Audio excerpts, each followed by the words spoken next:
Jedna jako dobra sezona uzgoja voća i povrća uskoro se bliži kraju. Veoma smo zadovoljni urodom i kako je cijela godina izgledala. No, mnogo je posla još uvijek pred nama. Još se beru plodovi sa nekih biljaka. Na primjer, kod nas su i paprike i paradajz još uvijek zdravi i još uživamo u plodovima. Tu su naše mahune, plitva, tikvice, a i izobilje voća poput grožđa, jabuka i šljiva. Sve to nije došlo samo, nego se uložilo mnogo truda i rada krenuvši od prošle jeseni. Kada kažem da se sezona bliži kraju, to se odnosi samo na berbu određenih plodova, no posao vrtlara nikada ne završava. Kišni dani su jedino što sprječava radove u vrtu, ali za one koji imaju plastenik tada je najljepše raditi jer nije vruće. Vrijeme je sijanja biljaka koje se uzgajaju u jesen i zimu, a sada je i pravo vrijeme kada moramo posvetiti pažnju zemljištu koje su naše biljke iscrpile i kojemu treba obnova hranjiva. Dosta smo kroz naše video savjete govorili o važnosti sastava tla, a tu je vrlo bitna i pH vrijednost zemljišta. pH vrijednost zemljišta naime ima veliki utjecaj na prinose uzgajanog bilja. Najveći dio zemljišta je kiseo, što je neophodno neutralizirati. Za sve naše uzgajane biljke od izuzetne važnosti je pH vrijednost zemljišta. Većini biljnih vrsta odgovara kada je ono slabo kiselo ili neutralno, u rasponu od 5,6 do 7,2. Međutim, ono može biti kiselo, ali i bazno. Pa koji je to proces koji je neophodno sada odraditi? Kalcij je bitan element u ishrani gajenih biljaka. U zemljištu se nalazi u nezamjenjivom obliku u raznim mineralima kao što su kalcij karbonat, kalcit, dolomit, kalcij fosfati, apatiti i silikati.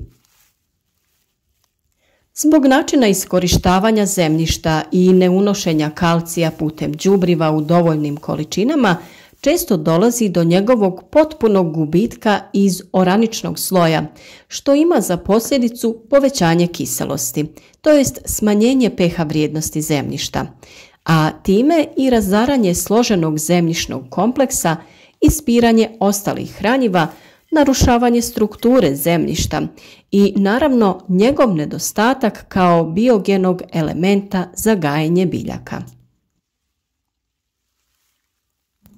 Kalcij se iz zemljišta odnosi prinosom gajenih biljaka, a samim prelaskom u pristupačan oblik praktično je nezaštićen od ispiranja i većina naših zemljišta, do skoro bogatih kalcijem, ostaju bez njega u oraničnom sloju. Jedina mjera popravka, odnosno neutralizacije ovakvih zemljišta, je izvođenje kalcifikacije, odnosno unošenje kalcijevog đubriva. Kalcifikacija zemljišta je mjera čiji je cilj da se kiselo zemljište preobrati u slabokiselo ili neutralno. Taj zadatak se postiže unošenjem velike količine kreča u zemljište. Da bi zemljište moglo da apsorbira kalcij, neophodno je da kalcij bude u rastvorivom stanju.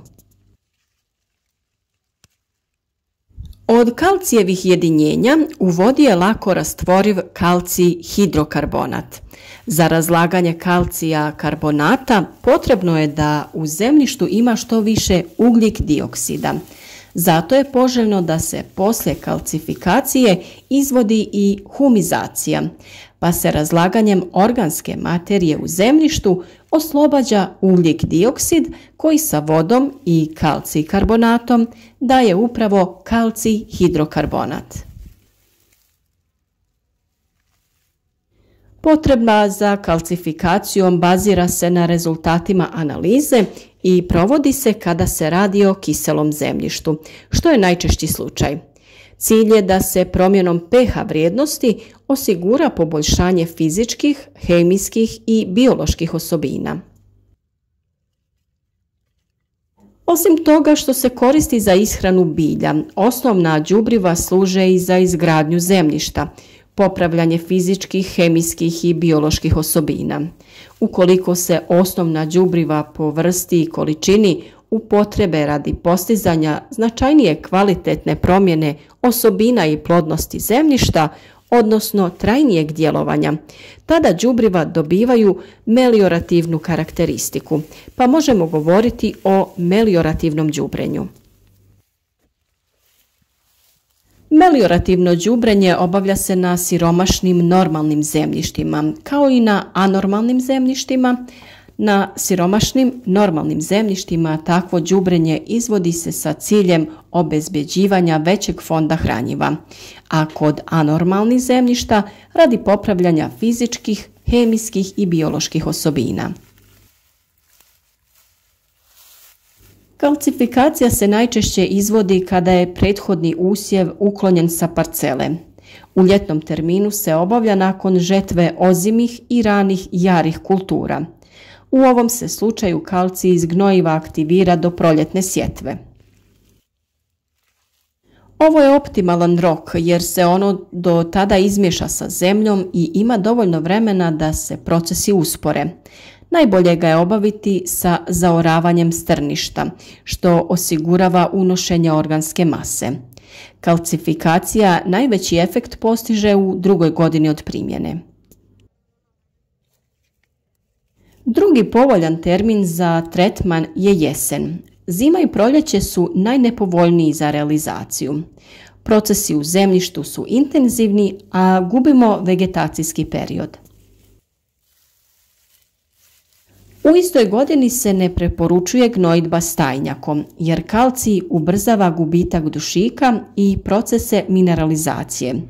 Izuzetak je vrlo kiselo zemljište gdje u ljetnom terminu obavljamo njegovo dodavanje, a stajnjak u kasnu jesen. U iznimnim slučajevima kada na vašim biljkama primijetite pojavu direktnih simptoma nedostatka kalcija, možete odmah reagovati. Unesite kalcij direktno u zemljište oko biljaka kako bi što lakše mogle da ga apsorbiraju. Kada pH reakcija ima niže vrijednosti od 5, dolazi do inaktivacije mnogih hranjivih elemenata. Promjenom pH reakcije oni postaju dostupni biljkama. Što je zemljište kiselije, to se brže oslobađa kalcij iz dodatog gnojiva. Osim toga, provođenjem postupka poboljšava se i apsorpcija hranjiva iz zemljišta te popravljaju vodozračne osobine. Njime se smanjuje sadržaj teških metala koji mogu oštetiti zonu korijenovih dlačica, a najopasnije je djelovanje aluminija, mangana i željeza. S druge strane, povećava se pristupačnost fosfora, vodni kapacitet i sprječava ispiranje hranjivih sastojaka. Ubrzavaju se procesi razlaganja organske tvari i mineralizacije. Na mahunarkama se razvijaju kvržice bakterija koje imaju sposobnost fiksiranja dušika. Njihov rast i razvoj smanjuje ili potpuno zaustavlja kisela sredina. S povećanjem pH reakcije sprječava se nastanak raznih biljnih bolesti. Jedno takvo je i kila kupusa, koja se često javlja kada ovu kulturu uzgajamo na kiseloj zemlji. Za ovu agrotehničku mjeru najčešće se koristi kalcij oksid i karbonat, dok se hidroksidna gnojiva, gašeno vapno i silikati rjeđe koriste. Oksidi reagiraju intenzivnije i brže na povećanje vrijednosti pH reakcije, odnosno brže smanjuju kiselost zemljišta. Djelovanje traje između 3 do 7 godina, ovisno od zemljišta i količine primijenjenog gnojiva. Postupak kalcifikacije izvodi se po mirnom danu bez vjetra, a odmah nakon primjene obavlja se zaoravanje kako bi se gnojivo izmiješalo sa zemljištem i spriječilo da ga vjetar odnese. A jednako tako možete da koristite i neku vrstu malča poput sjena i slame. Efekti ove mjere vide se već u prvoj godini, ali tek u drugoj godini nakon kalcifikacije plodnost zemljišta se stabilizira, a prinos i kvalitet se povećavaju značajnije. Postupak kalcifikacije kiselih zemljišta u zavisnosti od pH vrijednosti ponavlja se svake 2 godine. Uskoro se bliži vrijeme jesenje obrade zemljišta. Ukoliko ste u mogućnosti, odradite analizu tla i saznajte što to u vašem vrtu nedostaje, a čega eventualno ima viška. Prema dobivenim rezultatima pravilno i kvalitetno odradite prihranu, kalcifikaciju i ostale potrebne mjere.